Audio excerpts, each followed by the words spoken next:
गुरुर्ब्रह्मा गुरुर्विष्णु गुरुर्देवो महेश्वरः।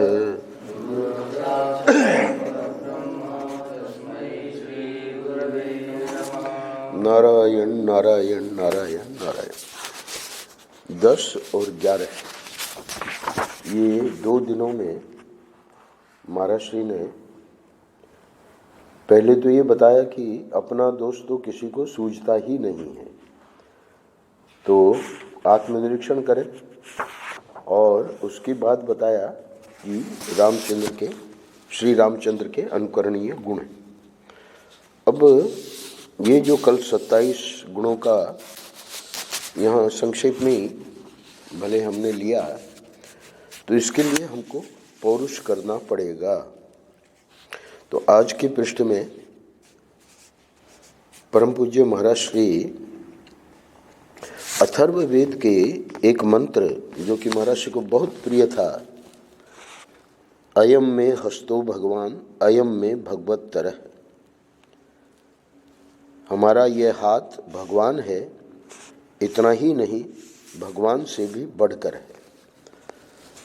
तो यहाँ आज के पृष्ठ में परम पूज्य महाराज श्री बताने जा रहे हैं कि इन अनुकरणीय गुणों के लिए अगर हमको ये जीवन में लाने हैं तो पौरुष करना पड़ेगा। शीर्षक वही मंत्र का जो अर्थ है उसी का शीर्षक है 12 नवंबर आनंद रस रत्नाकर। श्रीमद् वाल्मीकि रामायणामृत के प्रवचन में से आज का पृष्ठ है। कल का भी परसों का भी, ये 3 दिन लगातार परम पूज्य महाराज श्री के अद्भुत प्रवचन हुए थे बिरला मंदिर दिल्ली में। तो महाराज श्री आज कह रहे हैं मनुष्य जीवन में कितना पौरुष होना चाहिए, इसके प्रतीक हैं श्री रामचंद्र। वे अपने लक्ष्य की प्राप्ति के लिए समुद्र बांधने को तैयार हैं। इसका सीधा साधा अर्थ यही है कि यदि जीवन में आपका कोई लक्ष्य है और आप उसको प्राप्त करना चाहते हैं तथा उसके लिए समुद्र पर सेतु बनाना अनिवार्य है, तो बनाइए और अपने गंतव्य दिशा की ओर आगे बढ़िए। अर्थात जो भी आवश्यक साधना बताते हैं अध्यात्म जीवन में, उसको करिए और अपने लक्ष्य की ओर आगे बढ़िए। इसका प्रतीकार्थ इससे अधिक और क्या हो सकता है। तो ये तो सेतु बांधना, ये तो एक घटना हुई, और इसका प्रतीक से क्या अर्थ लेंगे, हमारे जीवन में अदम्य पौरुष का संचार होना चाहिए।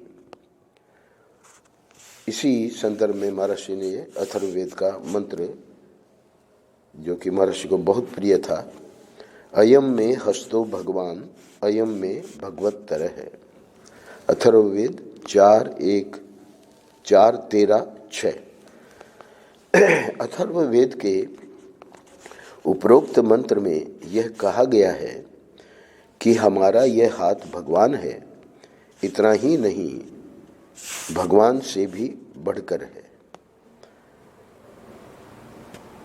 भगवान से बढ़कर है का अर्थ वहाँ इतना ही है कि भगवान ने हमको जो शक्ति दी है, भगवान ही सब करने कराने वाले हैं। समुद्र मंथन में देवता और दैत्यों ने वहाँ वर्णन आया है कि भगवान ने ही सचमुच में वो समुद्र मंथन किया, दोनों ओर वे स्वयं ही लगे हुए थे।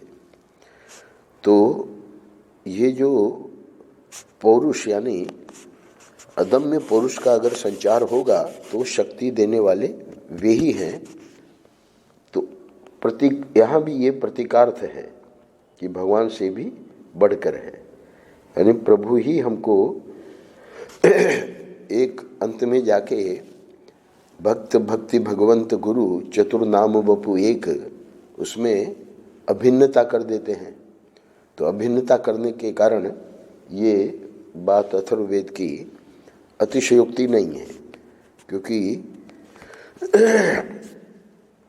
जो पौरुष है वो बहुत बड़ी चीज़ है। यह बात ध्यान में रखनी चाहिए कि हमारे ये जो वेद शास्त्र हैं ये पशु पक्षियों के लिए नहीं, देवी देवताओं के लिए भी नहीं, केवल मनुष्यों के लिए ही होते हैं। इसलिए हमें इनसे पूरा पूरा लाभ उठाना चाहिए। सीधी बात है, क्योंकि महर्षि को एक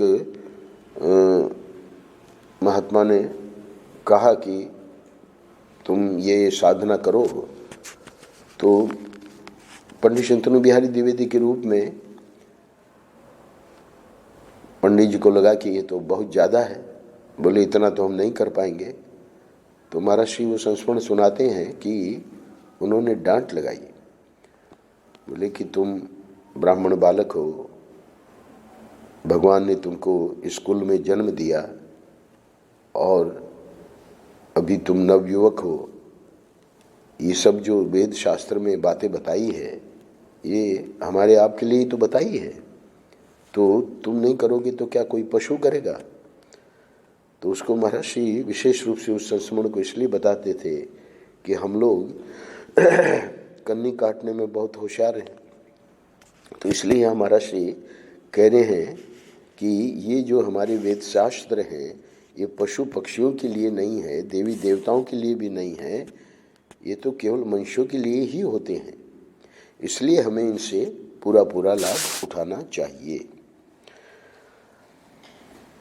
अच्छा, अब व्यक्ति को लगता है कि ये तो भाई बहुत दुष्कर है, तो बता रहे हैं असल में मनुष्य के लिए दुष्कर कुछ भी नहीं है। उसके जीवन में विघ्न बाधाओं और आपत्तियों विपत्तियों का आना भी कोई अनहोनी बात नहीं है। अगर कोई कहे कि भाई हमने कोशिश की गंगा जी को लाने के लिए, आप जानते ही हैं 3 पीढ़ी, दिलीप, उसके बाद और दूसरे राजा, फिर अंत में भगीरथ जी, तीसरी पीढ़ी से गंगा जी आई। तो जीवन में विघ्न बाधाओं और आपत्तियों विपत्तियों का आना भी कोई अनहोनी बात नहीं है। जब भगीरथ जी भी, जब गंगा जी ने आना स्वीकार किया तो शर्त रखी कि हमारे वेग को कौन सहेगा। और फिर ये भी कहा कि भाई लोग जो अपने पाप छोड़ जाएंगे तो उन पापों का फिर प्रक्षालन कैसे होगा। तो दोनों का भगीरथ जी ने पता लगा के और उनको संतुष्ट किया कि भगवान शंकर जी तैयार हो गए, भगवान शंकर तैयार हो गए और जो पाप के लिए कहा कि जो महात्मा हैं, संत हैं, वे जब आपके जल में स्नान करेंगे तो उनके हृदय में तो स्वयं भगवान विराजमान है। तो इसलिए आपके पापों का मतलब जो पाप लोग छोड़ जाएंगे उसका प्रक्षालन हो जाएगा। तो कुछ भी दुष्कर नहीं है। हाँ, विघ्न बाधाएं आपत्तियां विपत्तियां आती हैं, हम सब जानते ही हैं, पर वो भी अनहोनी बात नहीं है। इनका आना जाना तो बना ही रहता है। अब महर्षि रामचंद्र के जीवन का भी और भगवान कृष्ण के जीवन का भी यहाँ बताएंगे। श्री रामचंद्र के सामने अनेकानेक संकट आए। अब लक्ष्मण जी को जब शक्ति लग गई तो वे तो वहाँ मूर्छित पड़े हैं। भगवान राम विलाप कर रहे हैं कि मैं क्या जवाब दूंगा, पर आ गया सुखेण वैद्य, बताया कि ठीक हो जाएंगे। अब उसमें भी हनुमान जी के सामने विघ्न बाधाएं आई, कालनेमी बीच में आया, तो ये सब आएंगे, इनका आना जाना तो बना ही रहता है। श्री रामचंद्र के सामने अनेकानेक संकट आए, लेकिन उनका उत्साह कभी भंग नहीं हुआ। तो व्यक्ति कह सकता है कि भाई वो तो लीला कर रहे हैं, वो तो उस भगवान के अवतार हैं, उनमें तो सब सामर्थ्य है। तो भगवान ने वो सामर्थ्य मनुष्य में भी दे रखा है। इसीलिए ये अथर्ववेद का महर्षि ने मंत्र बताया कि स्वयं वेद भगवान कह रहे हैं कि ये जो हमारा हाथ है ये भगवान है, इतना ही नहीं भगवान से भी बढ़कर है। अच्छा, किसी भी शोक अथवा भय के अवसर पर वे ठिठके नहीं, आगे बढ़ते गए। बहुत सारे भय आए पर कहीं पर भी उनके जीवन में ये नहीं देखा गया कि भाई और तो और वो रावण का भाई ही आ गया विभीषण। अब बड़ी सलाह विमर्श हुआ, वो तो हनुमान जी उसको निमंत्रण देके आए थे, है ना। हनुमान जी को पता लग गया था कि ये भगत है, पर भाई वो जो है हमारा शत्रु है, उसका भाई आया है और उसको शरणागति दे रहे हैं।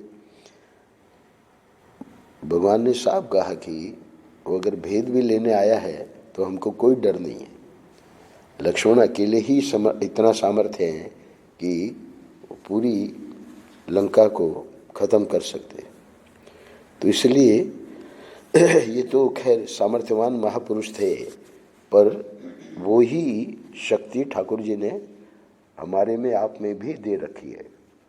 अब अतिरुद्र यज्ञ यहाँ हुआ तो बहुत बड़ी व्यवस्था थी, इतनी जगह पर, यहाँ पर भी भोजन का, जन्माष्टमी पे भी भोजन का, आश्रम में भी भोजन का, तो वो एक ही व्यक्ति के जिम्मे हमारे बैठे हैं शर्मा जी, पर कोई कुछ नहीं, जैसे कि कोई चिंता ही नहीं है। तो ये दूसरा व्यक्ति भयभीत हो जाता है कि भाई ये हमारे से तो नहीं संभलेगा, कुछ ही नहीं। किसी भी शोक अथवा भय के अवसर पर वे ठिठके नहीं, आगे बढ़ते गए। बीच में राजेंद्र ने कहा कि वो सब हमारे फैक्ट्री वाले और वहाँ ऑफिस वाले सब लोग एक साथ आ रहे हैं, कितनी बसें, उनका हो सकेगा कि नहीं। शर्मा जी ने कहा कोई चिंता मत करो, सब हो जाएगा। तो ये है महर्षि इस पृष्ठ में, आज के पृष्ठ में बता रहे हैं कि कभी कुछ चिंता करने की जरूरत नहीं है। अच्छा, भगवान कृष्ण का जीवन देखिए। श्री कृष्ण के जीवन में भी बहुत सारे संकट आए। उनको मथुरा छोड़कर नंगे पांव भागना पड़ा और उन्हें कहां कहां नहीं रहना पड़ा। हम लोग बहुधा उनकी बाल लीलाओं, रास लीलाओं का ही स्मरण करते हैं, किंतु उनके जीवन पर संकट कितने आए इसकी ओर हमारा ध्यान नहीं जाता। यदि हम उनके समग्र जीवन पर दृष्टि डालें और उनकी गीता पढ़ें, तभी हमें उनसे सच्ची प्रेरणा मिल सकती है। तो होता क्या है कि जो बोलने वाला है, महर्षि का पावन प्रसंग पढ़ा शर्मा जी ने, देखते हैं क्या कितना पैदल कैसे चले गए गीता प्रेस। और तो जो व्यक्ति करता है और फिर बोलता है ना, भगवान कृष्ण ने सब किया और फिर गीता का उपदेश दिया, तभी हमें उनसे सच्ची प्रेरणा मिल सकती है। तो अर्जुन को तो पता था ना कि कैसे कैसे हमारे साथ वहाँ बिल्कुल मनुष्य की लीला कर रहे हैं। हम लोगों के हृदय में है कि वो भगवान है, वो भगवान है, पर वहाँ बिल्कुल जैसे अर्जुन में सामर्थ्य दिखाते हैं। वो भी तपस्या किया, फिर वो भी स्वर्ग गया, फिर वहाँ से उन्होंने 5 साल तक वहाँ स्वर्ग में रहकर, तो खैर व्यक्ति कह सकता है कि वो तो अर्जुन इंद्र का पुत्र था आदि आदि, पर वहाँ मुख्य बात शास्त्रों में ये बताई जा रही है कि वो जो पौरुष है, उस पौरुष के ऊपर विशेष रूप से कि हम भी अगर चाहें तो कर सकते हैं। परम पूज्य महाराज कह रहे हैं कि गीता हमको ये शिक्षा देती है कि मनुष्य को किसी भी परिस्थिति में उदास अथवा निराश नहीं होना चाहिए।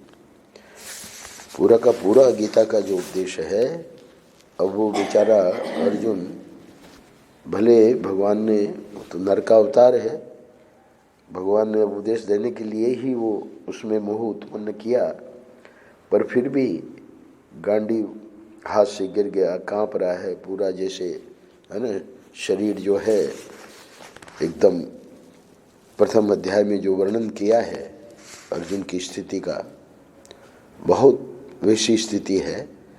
पर महर्षि कह रहे हैं कि गीता हमको ये शिक्षा देती है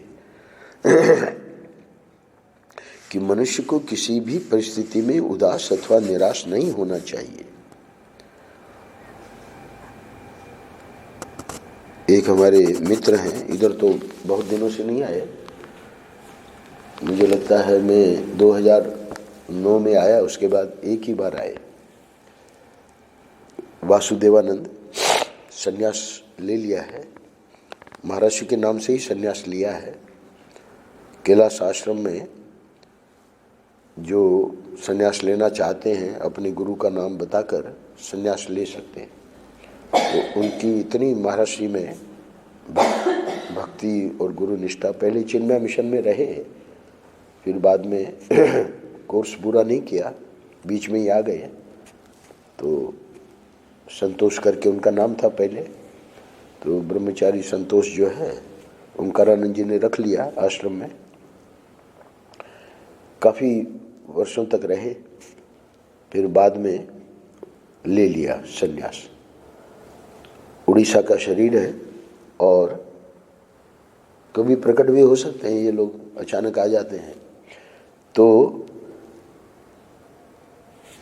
कैलाश में आज भी ऋषिकेश में कैलाश आश्रम एक ऐसा स्थान है जहाँ वेदांत का प्रस्थान त्रयी, गीता, उपनिषद और ब्रह्मसूत्र, और इसके लिए पहले संस्कृत, न्याय, ये सब बड़ा विधिवत पढ़ाया जाता है।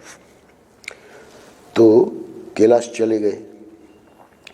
अब उनकी प्रतिभा इतनी अच्छी थी कि वो जो वहाँ के महात्मा रहे बहुत प्रेम देने लगे। विद्यानंद गिरी जी महाराज, वहाँ के मंडलेश्वर, अद्भुत महर्षि के प्रति बहुत ही प्रेम और गजब के विद्वान, संस्कृत में ही बात करते थे। इतना उनका वैदुष्य था और इतना प्रेम मिला इनको, संन्यास ले लिया वासुदेवानंद। अब वो प्रेम क्या मिला महाराज, वो सब जगह उनको अपने साथ ले जाने लगे। भक्तों में काफ़ी परिचय हो गया। अच्छा, इधर हमारे प्रेम के कारण वो वृंदावन बीच बीच में आते थे, सब बातें बताते थे। एक बार आए हुए थे और उन्होंने कहा कि स्वामी जी अब तो मैं फंस गया, अब तो मैं समझ ही नहीं पा रहा हूं कि मैं कैसे निकलूं। विरक्ति थी और इधर देख रहे थे कि स्वामी जी अपने भक्तों में ले जा रहे हैं और है ना सब प्रकार का प्रेम दे रहे हैं। तो हमने कहा, ऐसे ही हमारे मुंह से निकल गया कि ठाकुर जी कोई न कोई रास्ता निकाल लेंगे, चिंता नहीं करो। और वो ही हुआ, क्योंकि उनके हृदय में था कि भाई ये तो फसावट है यहाँ, पर ठाकुर जी ने जो लीला करी वो भी बड़ी गजब की करी। यहाँ आए हुए थे और जब लौटे तो देखा कि उनके नाम को लेकर काफी दुष्प्रचार हो गया है। और वो दुष्प्रचार इसलिए हो गया था कि जो गुप्तेंद्रिय होती है तो उनको कोई कुछ फुंसी वगैरह हो गई होगी, और वो ये जो सेक्स वाले डॉक्टर हैं उनके यहाँ चले गए और किसी ब्रह्मचारी ने देख लिया कि उधर गए। तो इधर ये वृंदावन हमारे से मिलने आए हुए थे और उधर काफ़ी दुष्प्रचार हो गया कि ये तो बिल्कुल भ्रष्ट हैं। और वो जो है महात्मा जी, वो भी लोगों की बात जो कि इतना प्यार देते थे, उन्होंने भी कहा कि भाई ये तो ठीक नहीं है। तो जब पहुँचे वहाँ तो पूरा नज़ारा ही बदला हुआ था। अब चूंकि वो तो बेचारे हृदय में शुद्ध थे, तो अब सोचे कि क्या करें, एक ही रास्ता था कि आत्महत्या कर लें। तो उन्होंने फिर हमसे मिले और मिलके बताया था। हमने कहा कि डॉक्टर पुंजानी करके आपको देख लेंगे, और पुंजानी ने कहा भी कि आप चाहो तो हम आपको सर्टिफिकेट लिख के दे देते हैं ताकि उनको बता दो कि ऐसी कोई बात नहीं है। बोले नहीं, हमको तो वो छोड़ना ही था, है ना, ठाकुर जी ने छुड़वा दिया। तो कहने का मतलब ठाकुर जी ने वो करते हैं, ठाकुर जी हर एक की। अब वो अपना जो चाह रहे थे कि भाई ये बड़ी फसावट है, तो वो हमको इसलिए याद आ गई कि गीता हमको ये शिक्षा देती है कि मनुष्य को किसी भी परिस्थिति में उदास अथवा निराश नहीं होना चाहिए। तो हुआ क्या था कि इसके पूर्व मैं ऋषिकेश गया हुआ था, तो उनको शायद वो तकलीफ थी, तो मेरे से ऐसे ही परामर्श किया था उन्होंने। तो परामर्श किया था तो मैंने कहा कि मैं जब बम्बई रहता हूँ तो उस समय आप आ जाना। तो ये जब घटना घटी दुष्प्रचार वाली, तब वो वहाँ पहुँचे बम्बई, और मैं बम्बई में ही था। और इतने, यानी हमको कल्पना ही नहीं कि हमारे मित्र को हुआ क्या,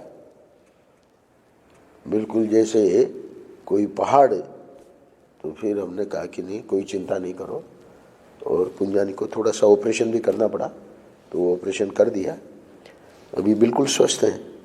तो गीता हमको ये शिक्षा देती है कि मनुष्य को किसी भी परिस्थिति में उदास अथवा निराश नहीं होना चाहिए। इसीलिए रमणानंद जी महाराज ने बहुत बढ़िया कर रखा है, अपना नियम इतना सुंदर बना रखा है।